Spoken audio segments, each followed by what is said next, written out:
Okay, guys, and we're back with another episode of the Seth Solo Side Quest. I'm Seth from the Lonely Stunner podcast, and this is episode 54 of my side quest. Now, in this episode, we're going to talk about some boxing, the recent Kieth Thurman fight, where we saw Kieth Thurman return to the ring in a fight against Brock Jarvis at Junior Middleweight with a third-round knockout. This is Kieth Thurman's first knockout in 13 years, which, double-check the facts. I think 13 or 12 years. Double-check his record. He hasn't knocked anyone out in 12 to 13 years. Do you know how insane that is? That is insane. Kieth Thurman, at one point in his career, early on in his career, was like one of the biggest knockout punchers we saw at the welterweight division, right? Was sleeping fools. And then once he got to that higher level, he wasn't knocking guys out as much. Once he was fighting the Danny Garcias and the Sean Porters of the world, he was taking them to, 12-round decisions in very competitive fights.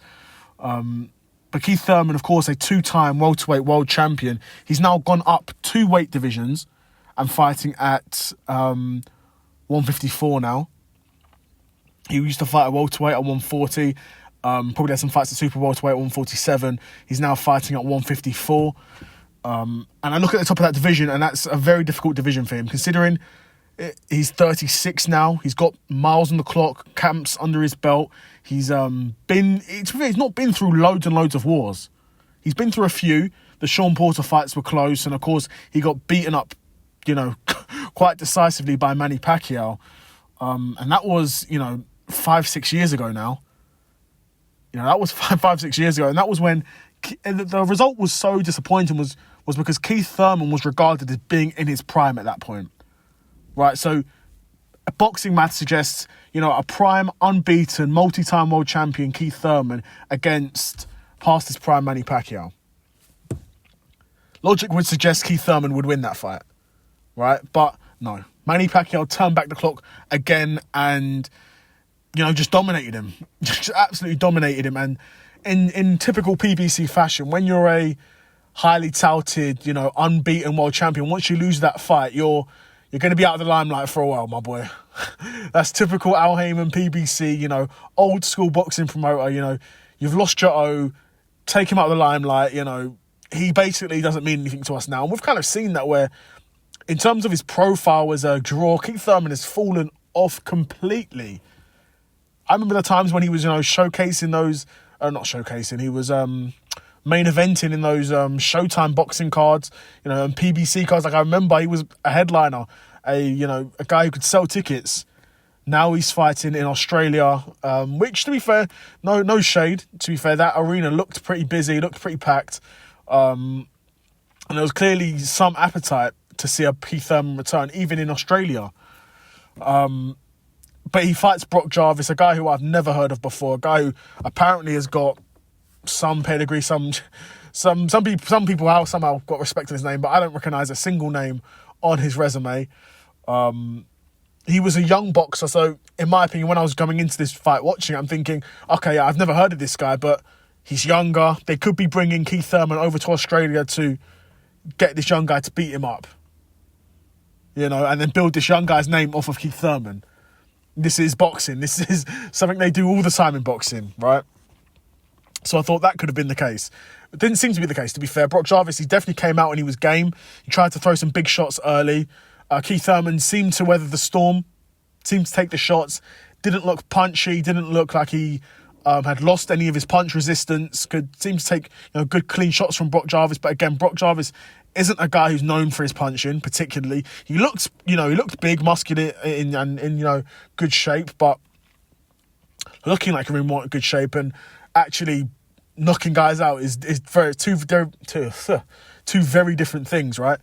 But yeah, Kieth Thurman banged him out in the third round, landed some huge shots, looked like his name one time, looks like he's living up to that name, but let's see, because I'm looking at the top of that division and I do not fancy Kieth Thurman at all against those big names in that division at 154.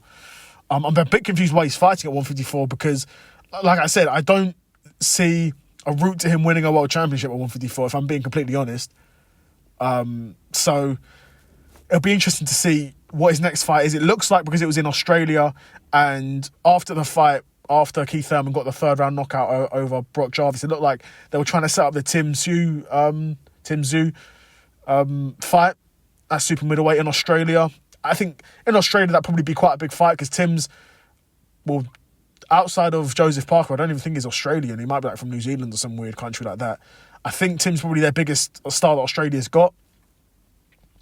Even if Joseph Parker is from that sort of area of the world, it's Joseph Parker and who? And Tzsyu. There's really no one else. Tzsyu's, building on a nice name for himself, and a win over Kieth Thurman, to be the second guy to beat Kieth Thurman, that's a good name to have on your resume.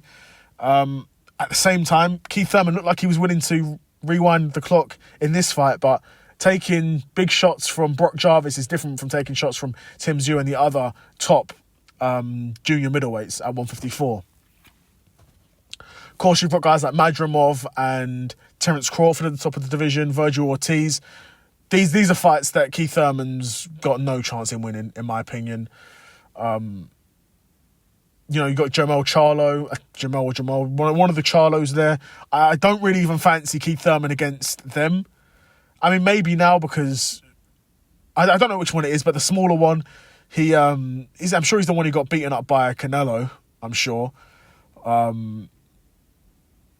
And he's been out of the ring. So maybe a fight against Jamal Charlo for Kieth Thurman could be an interesting move, but looks like they want to do that Tzsyu fight next, and we'll see if he can get through that. If Kieth Thurman can get through Tim, then he's right back in there, to be fair. He's right back in the mix, and after that, to be fair, if he was to beat Tim, he could probably earn himself a world title shot off the back of that against a Crawford or a Madrimov or one of the other top names in the division, and that's a big money fight. And say he loses that, he can walk away into the sunset. I mean, he's already been paid, right? Even before the Pacquiao fight, he's probably set up for life because he's been a world champion in multiple pay-per-view main events. Sean Porter, Danny Garcia, these were, at the time, relatively speaking, quite big events where I imagine Kieth Thurman got paid very nicely. And then, of course, you get your huge payday against Manny Pacquiao. Even though you lose, boxing purses are guaranteed. So Kieth Thurman would have been paid. And then if he was to beat Tzsyu, that's another big payday. And then he fights for a world title against a Crawford or Madrimov or someone and loses, then, again, that's another huge payday for him. And then he can retire at whatever his record would be, 33-2. Not a bad record at all. But yeah, Kieth Thurman's back. First knockout in, like I said, 12 or 13 years. But good to see he's still got it in him. He didn't look punchy. He looked good. It was a good performance from Kieth Thurman. Like I said, he was able to take Brock's, clean punches. I think Brock was trying to throw some big body punches at the start. Kieth Thurman weathered the storm nicely. And then in the third round, broke him down and got a clean uppercut to drop him the first time. And then went ham on him the second time, dropped him again. And ref was like, yeah, he's seen all he needs to see. Good performance from Kieth Thurman, and he's back. And it's going to be interesting to see what Kieth Thurman does in the junior middleweight division. So yeah, that's it from me. Another episode of the Seth Solo Side Quest in the bag, episode 54, and we're out. Peace.